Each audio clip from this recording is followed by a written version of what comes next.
Oke, baik. Perkenalkan, nama saya Dika Usaini Suheri dari Teknologi Laboratorium Medis kelas 1E.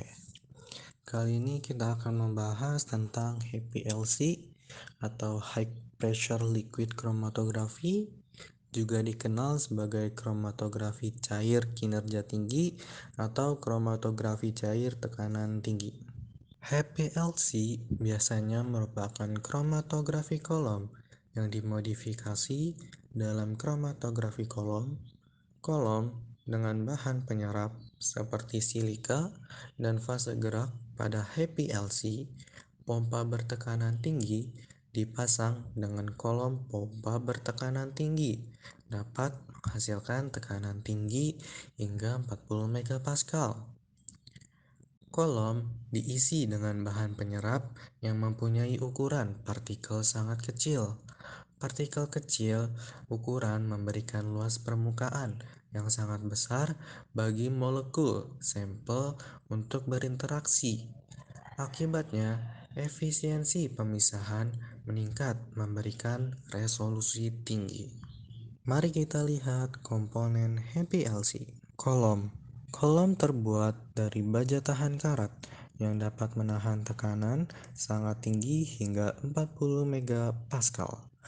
Panjang kolom Pascal dapat bervariasi dari 5 hingga 25 cm dan memiliki diameter internal 4,5 mm.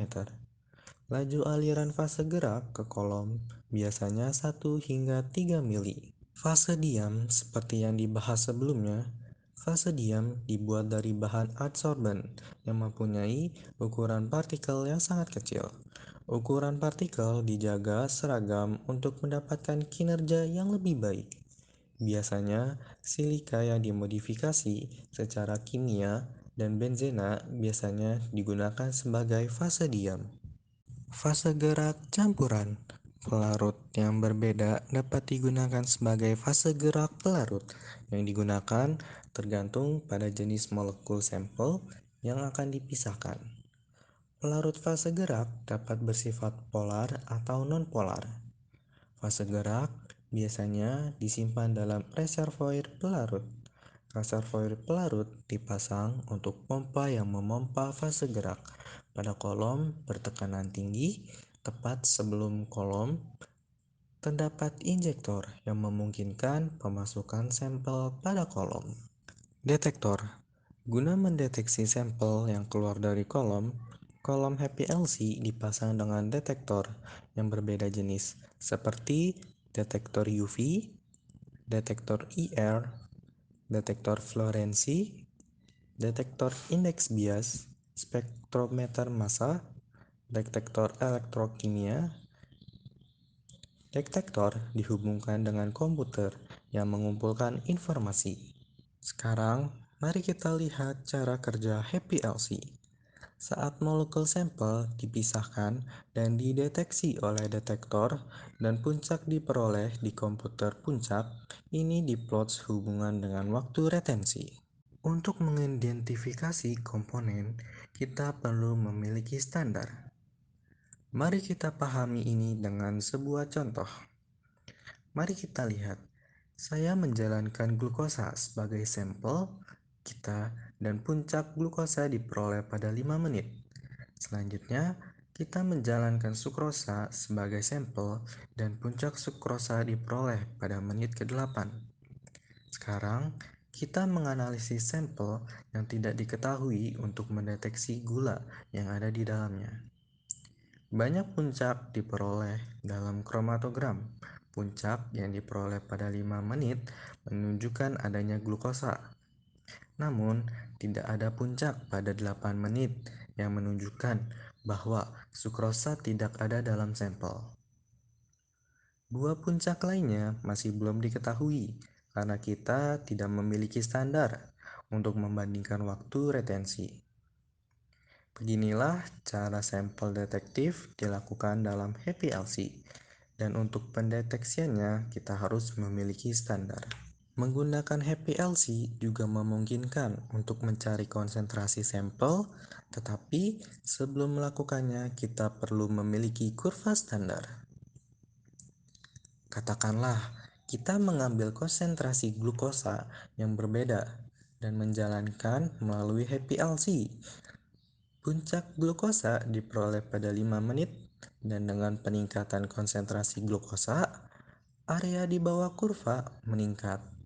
Setelah terdampar informasi tentang area di bawah kurva dan konsentrasi glukosa diperoleh hanya dengan mengukur luas puncak glukosa dalam sampel yang tidak diketahui.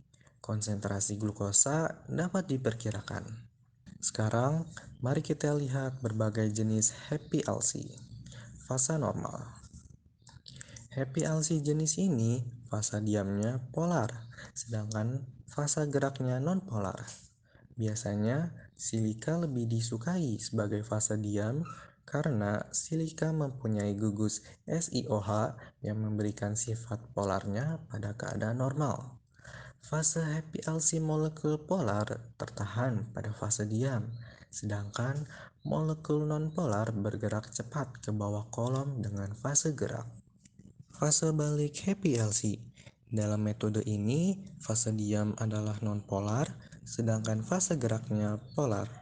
Molekul nonpolar tertahan pada fase diam, sedangkan molekul polar bergerak cepat ke bawah ukuran kolom eksklusi happy LC. Metode ini didasarkan pada kromatografi eksklusi ukuran atau kromatografi permeasi gel. Dalam metode ini, partikel fase diam berpori, akibatnya molekul kecil masuk ke dalam pori-pori dan membutuhkan waktu lama untuk bergerak. Sedangkan molekul besar dengan mudah melewati kolom, maka terjadi pemisahan berdasarkan ukuran molekul. Pertukaran ion happy LC. Dalam metode ini, fase diam mempunyai muatan ionik. Jika molekul yang bersangkutan mempunyai muatan positif, maka fase diamnya dijaga negatif. Dan jika molekulnya bunga mempunyai muatan negatif, maka fase diamnya tetap positif, sehingga terjadi pemisahan berdasarkan muatan molekul.